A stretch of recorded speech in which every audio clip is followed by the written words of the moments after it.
guys. I am a product of Hayward. I went to Hayward High. My whole process of my academic career is a long one, and it's still ongoing. So first, I was always interested in science. I was the one in my neighborhood turning over rocks, collecting all the little roly-polies, putting them in jars, and trying to make a roly-poly farm versus an ant farm.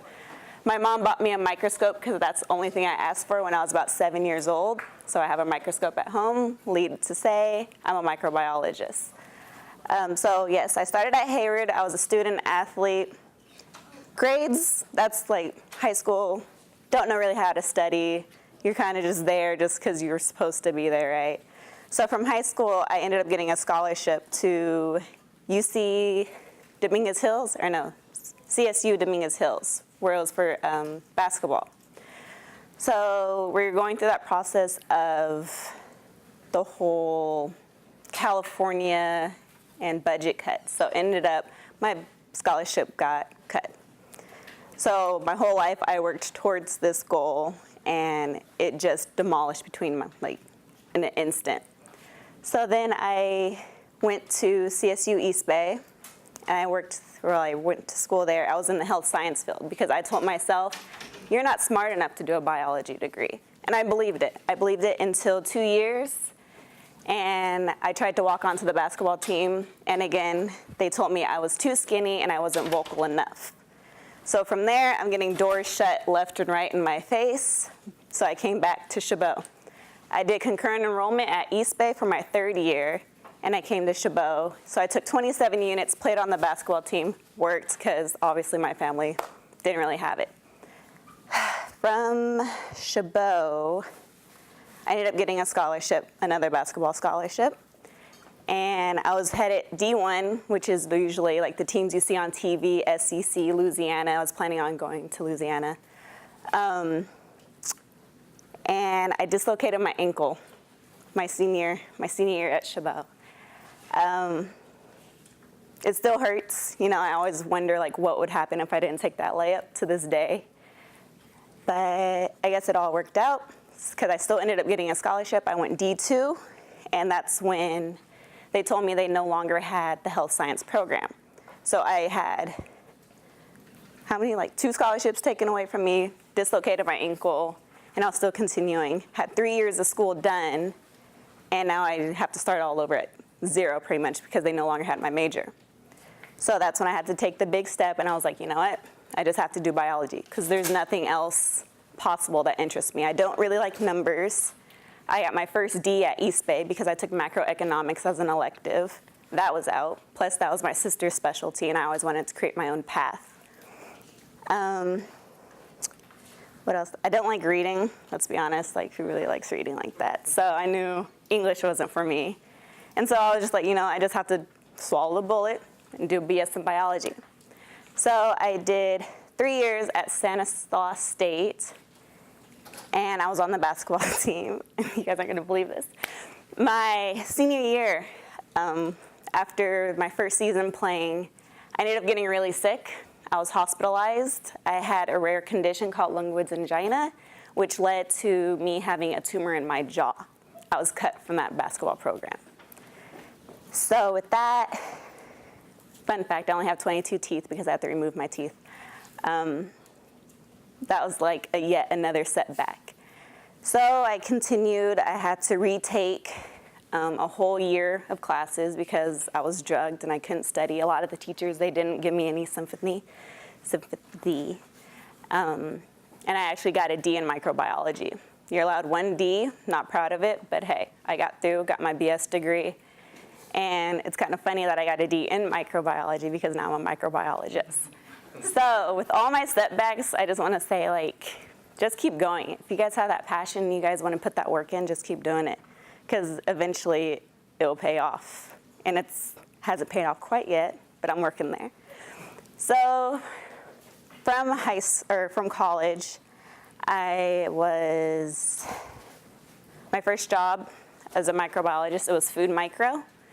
And that was when I pretty much basic aseptic techniques. We'll get food samples in the lab. So for example, let's say nuts.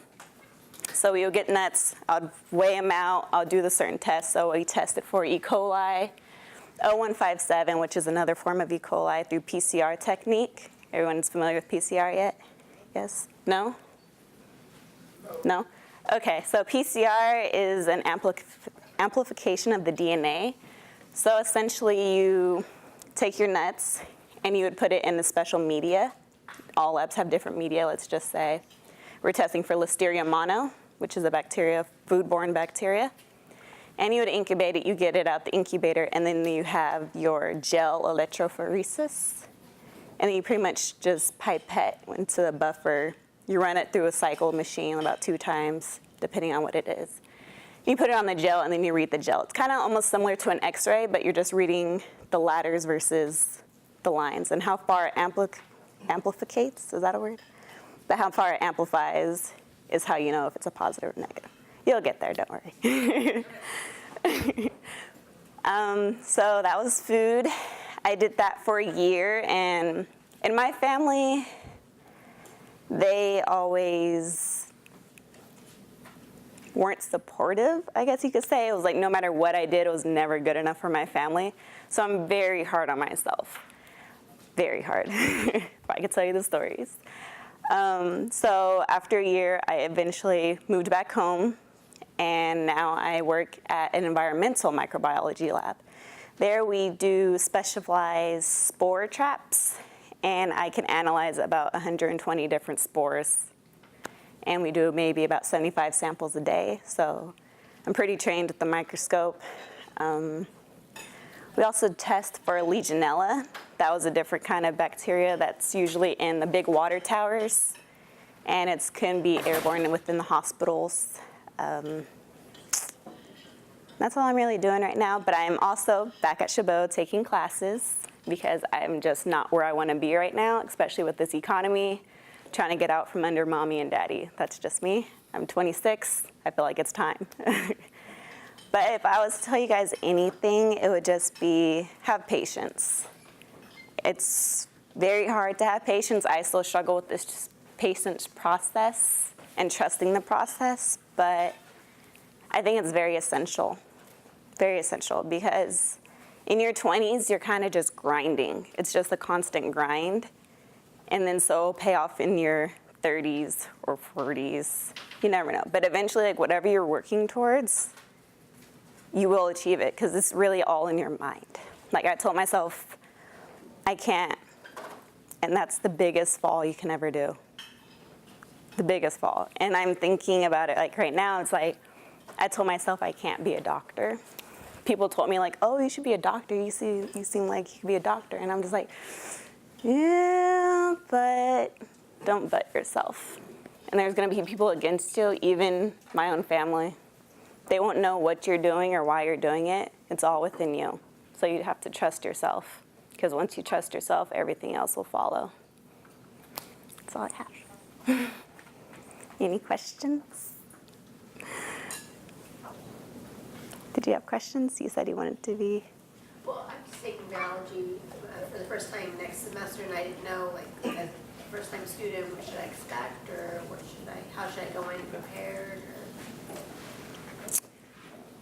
Have you taken it before, like ever? High school? Or it's been a while? No? Okay.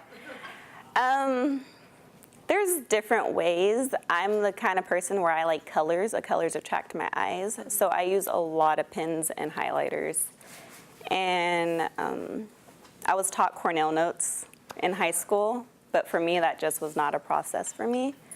But it will take a lot of studying and memorization. And I think that's why I liked biology, because memorizing is kind of fun to me. It's like a game. So just definitely like study. And if you can, like, what's it, KHAN Academy on YouTube? Khan? Yeah. That was like my best friend with everything. Thank you. Mm-hmm. Did you have questions? No? Yeah, I plan to take microbiology in fall semester. So do you have any good suggestion for studying microbiology? I think it depends on your teacher. I feel like Not to say it's just the teacher's fault, but I'm actually taking microbiology here, and I have, I think his name starts with a C, like Catalone, what was it? Yes, I have him, and I think he's actually very fair, and it's very straightforward. He gives you a study guide for the test. If you do the study guide, if you study the study guide, you'll do fine. And another thing I want to add, I am not an A student. I'm sometimes a B and C. If you want to do the nursing route, of course you need the A's and B's. But if you want to do the research side, not saying to settle for the C's, but I'm pretty much a C student. And I'm still here with the title. So don't get caught up thinking like you need the A's and B's. It looks good, but again, like I graduated because of my sickness. I could only get my GPA up to maybe like a 2.8. I still got into a UC for grad school. No, I didn't go for other reasons, but it's just a number. Don't be too worried about it. Yeah. It sounds like from your story, you've been able to persist through a lot of adversity in your life. I'm just wondering too, if you could talk a little bit more about your perspective as a woman in STEM, you know, how that experience was for you, and then also what has allowed you to persist in the face of that adversity as well, that there aren't a lot of women in STEM. Yeah, there's not. I am, and I've always been through my 2 jobs I have, the only black lady in my lab. So, yay for that. My current job position, there are only 2 people of color. 2. Does that really matter? Yes and no. Because sometimes you will say things and then they kind of like don't believe you in a way. So it's like you have to stay firm and you have to know what you're talking about. And then if they just continue to overtalk you or act as if you don't know what you're talking about, you got to put your foot down. You got to kind of not say like get ratchet or get ghetto, but there's times where I'm just like, excuse me, I have the floor, thanks, and then go ahead and proceed with what you say. I personally have had a professor that I had a problem with, but again, it's all about how you handle things. If you come proper and you know your facts, you can never argue facts. And that's what I learned. If you know what you're talking about, what can they argue? They can't shame you, they can't dumb you down any more than what you think they can, if that makes sense. So.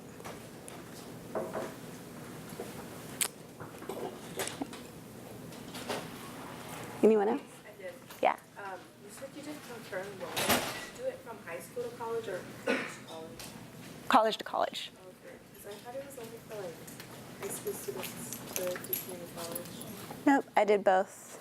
Yeah, and I also did it in high school. My high school had a class. I just took like psychology. But yeah, if you want to, go for it. Yes. So you spoke a lot about, or you shared a lot of your story, and again, I'm going to touch on what Bobby's talking about, like your adversity that you've gone through, like, but I'm going to take it another direction. What did you personally use to get through that? Because other people might quit, right? Or other people might get to a point, or maybe you even got to a point where it was like, F all this, like this is way too much, why am I doing this, right? And whether that's you or whether it's other people, or what have you, how did you get through? How do you keep getting through? I think it's mostly having thick skin and knowing because whatever I do is never good enough for my family and I seek their approval to a certain, like, to an extent that's kind of to an impossible level.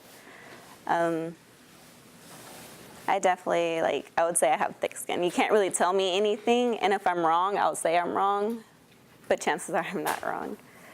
So, yeah, that's a tough question. I feel like it was kind of just like life happenings as far as like my setbacks. It was nothing I could really control. It was out of my control.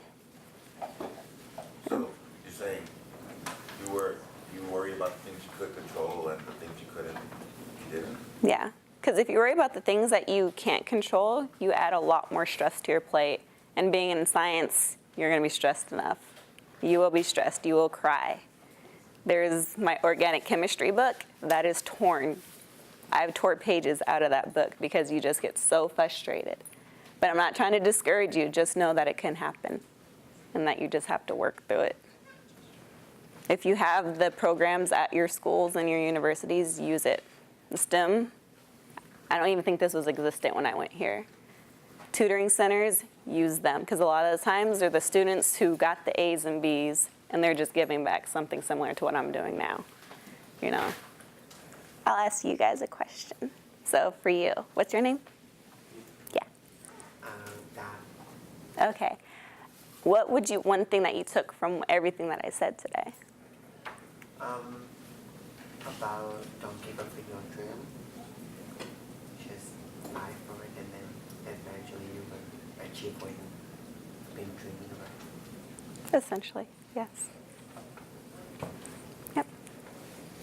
Of course, everyone's story will be different. You guys may just fly through chemistry or your organic chemistry, whereas other people have the struggle. I think it's funny that you said that you got a low grade in microbiology and worked in it, because I had a low grade in chemistry and taught it. Yeah, Things work out after some time. they do. Definitely. Well, everyone, Nailah's gonna be here for a bit, so if you would like to ask her questions personally, you can come up to her and introduce yourselves. I would encourage you to do so. I want to thank you for coming and for being a part of today. If we could thank her together, it'd be great.